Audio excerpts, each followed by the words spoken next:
आज मंत्रिपरिषद में 22 एजेंडों पर निर्णय हुआ और सबसे पहला एजेंडा था ऊर्जा विभाग का।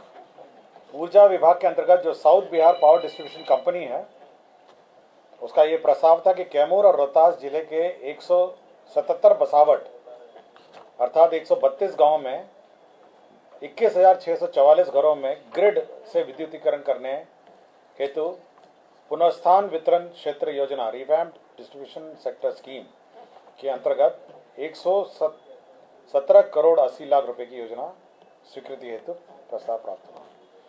इसके अंदर आपको जानकारी होगा कि जो कैमूर और रोहतास जिले हैं जिसमें पहाड़ के ऊपर जो गांव है वहाँ पे सोलर योजना से आज के दिन में बिजली आपूर्ति की जाती है और इसको लेके काफ़ी समस्याएं भी हैं।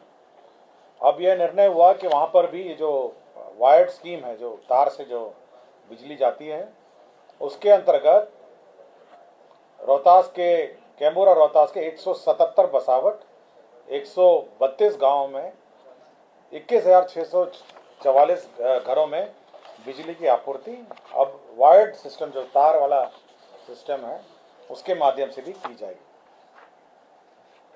दूसरा एजेंडा ये था खान एवं भूतत्व विभाग। इसमें जो बिहार खानिज जो है नियमावली 2024 है, बिहार खानिज समानुदान अवैध खनन परिवहन एवं भंडारण निवारण संशोधन नियमावली 2024 की स्वीकृति हुई है। आपका जानकारी होगी कि अभी जो नीलामी चल रही है बालू घाटों की और खान की, इसके बाद यह अब इस नियमावली के अंतर्गत अब उनका कार्यान्वयन होगा। इसके अंतर्गत जो मुख्य रूप से जो प्रावधान किए गए हैं उसमें है, पहले है तो विलंब शुल्क, विभिन्न जो लाइसेंस प्राप्त करने के हैं उसमें विलंब शुल्क का निर्धारण किया गया है। दूसरा है जो सजा है अवैध खनन का, वह भी निर्धारित किया गया है कि किस प्रकार के अवैध खनन के लिए क्या फाइन लगेगा, उसके बारे में भी निर्धारित किया गया है। और हर चीज़ के लिए हर व्यवस्था, हर स्टेप में समय सीमा निर्धारित की गई है। और यहाँ तक जो अन्य जुर्माना है, जैसे साइन बोर्ड नहीं लगाना 50,000 रुपये, कोऑर्डिनेट के साथ सीमाकरण नहीं करना उसके 5 लाख रुपये, पानी से छिड़काव नहीं करना उस पर भी 50,000, प्रकाश की व्यवस्था न करना 50,000। तो हर चीज़ के लिए इसमें फाइन निर्धारण किया है।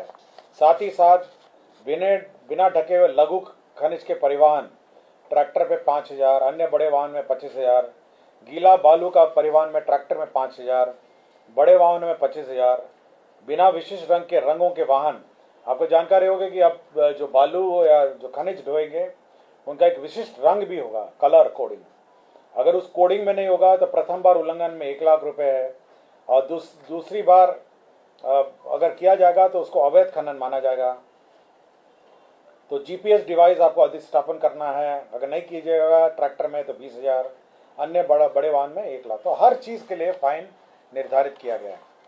साथ ही साथ जो मट्टी जो माइनिंग है, अगर आप व्यक्तिगत रूप से माइनिंग कर रहे हैं मट्टी अपने व्यक्तिगत कार्यों के लिए तो उस पर कोई रॉयल्टी नहीं है और आप नॉन कमर्शियल यूज़ के लिए आप यूज़ कर सकते हैं।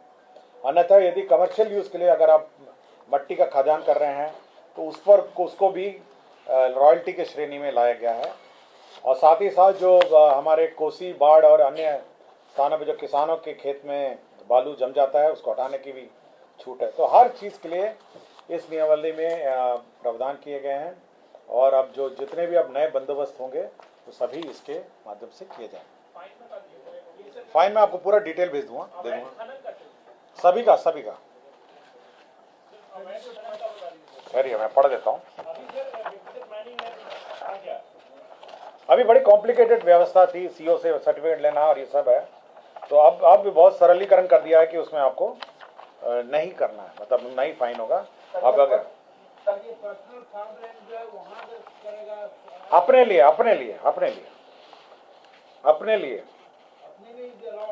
अलाउड, हाँ अपने लिए अलाउड है। अगर उसको आप बेचने लग जाएंगे तो प्रॉब्लम है।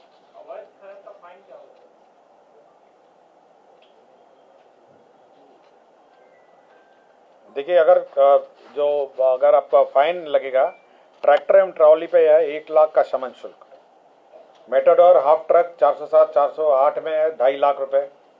फुल बॉडी ट्रक वाहन में 6 चक्का वाले में 4 लाख रुपए। डंपर में 8 लाख रुपए। क्रेन, नाव, excavator, loader, power hammer, compressor, drilling machine में है 10 लाख रुपए।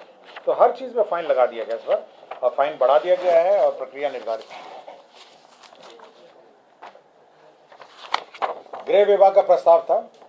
आपको जानकारी होगा कि 3 नए कानून आए हैं, और नए कानून में जो अभी बहुत तकनीकी दृष्टिकोण से आईटी का प्रयोग बहुत है, तो यह निर्णय लिया गया कि सभी जो इन्वेस्टिगेटिंग ऑफिसर हैं उनको लैपटॉप और स्मार्टफोन प्रतिपूर्ति के रूप में दिया जाएगा, और इसमें 190 करोड़ 63,20,000 रुपये व्यय होंगे। तो अपने खरीद लेंगे और रिइंबर्समेंट में, और 60,000 का होगा लैपटॉप और 20,000 का होगा स्मार्टफोन। भवन निर्माण का प्रस्ताव है। इसमें बापू टावर में जो निर्माण हुआ है और उद्घाटन हो गया है, उसमें 20 पदों के सृजन की स्वीकृति दी गई। जल संसाधन विभाग कर्मनासा नदी पर जो गांव है निकृष पंप योजना, उसका पुनरीक्षित प्राक्कलित राशि स्वीकृति हुआ है। 89 करोड़ 94,46,000 रुपये स्वीकृत हुए हैं कर्मनासा नदी पर निष्कृष पंप नहर योजना। दूसरा है कुंडा घाट जलाशय योजना के निर्माण हेतु थर्ड रिवाइज्ड एस्टिमेट है 270 करोड़ 31,47,000। ये कुंडा घाट जलाशय योजना है, ये जमुई जिले के सिकंदरा प्रखंड के अंतर्गत बवार नदी पर अवस्थित है। तो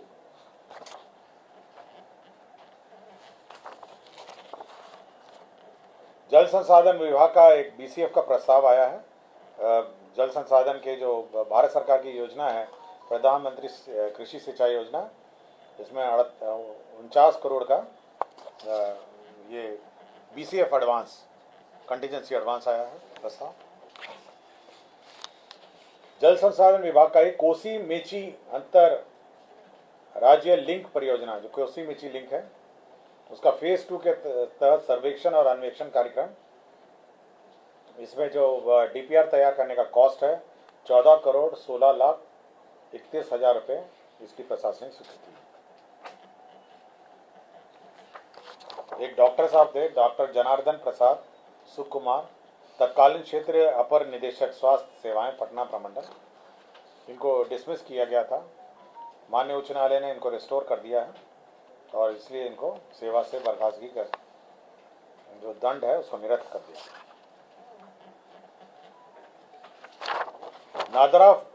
डॉक्टर नादरा फातिमा चिकित्सा पदाधिकारी सदर अस्पताल बांका है, ये 14/7/2016 से अनधिकृत रूप से अनुपस्थित है, इनको सेवा से बर्खास्त किया गया।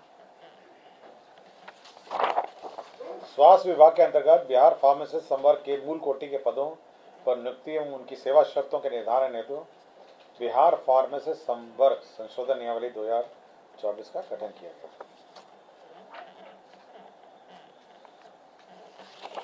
लोक स्वास्थ्य अभियंत्रण विभाग के अंतर्गत कार्य निरीक्षक संवर्ग, जो हमारे जो इतने ब्लॉक में कार्य चल रहे हैं, पंचायतों में पेयजल योजना चल रही हैं, उसके अंतर्गत कार्य निरीक्षक संवर्ग के कर्मियों के सुव्यवस्थित प्रबंधन, नियुक्ति तथा सेवा शर्त के विनियमन हेतु लोक स्वास्थ्य अभियंत्रण विभाग क्षेत्र निरीक्षक संवर्ग नियमावली 2024 की स्वीकृति है। इसके अंदर करीब 1,114 कार्य निरीक्षक पदों का सृजन पूर्व में हो गया है, उन्हीं की सेवा शर्त नियमावली है। श्रम संसाधन विभाग के अंतर्गत मोकामा में आईटीआई का जो पद है उसका सृजित हुआ है। अब 43 पदों का आईटीआई मोकामा में पद सृजित हुआ है। सामान्य प्रशासन का ये था कि जो तकनीकी सेवा आयोग है उसको जो एग्जाम कंडक्ट कराने के लिए 6 करोड़ का बीसीएफ एडवांस अग्रिम लिया गया है। सामान्य प्रशासन का ही बिहार लोक सेवा आयोग के अध्यक्ष की अनुपस्थिति में जो वरिष्ठतम सदस्य हैं वे जब प्रभार में रहते हैं, उनको 200 रुपये प्रति माह विशेष वेतन भत्ता दिया जाता है। इस विशेष वेतन भत्ता को बढ़ा के 15,000 कर दिया गया। कृषि विभाग के कृषि सेवा कोटि 3 रसायन समूह क एवं पदों का सृजन एवं पुनर्गठन हुआ है। बिहार कृषि सेवा पौधा संरक्षण के पदों का क और ख में पदों का सृजन और पुनर्गठन हुआ है। कृषि सेवा का ही कृषि अभियंत्रण समूह क और क पदों का सृजन और प्रत्यार्पण हुआ है। दरभंगा न्याय मंडल के अंतर्गत बिरौली अनुमंडल व्यवहार न्यायालय में जिला एवं अपर सत्र न्यायाधीश की स्थापना हेतु जिला एवं अपर सत्र न्यायाधीश का एक पद का सृजन हुआ है। और बिहार उच्च न्यायिक सेवा जिला न्यायाधीश कोटि के स्वीकृत संवर्गीय पद बल के आधार पर प्रवर कोटि एवं अधिक काल वेतनमान के पदों का सम परिवर्तन की स्वीकृति दी गई है।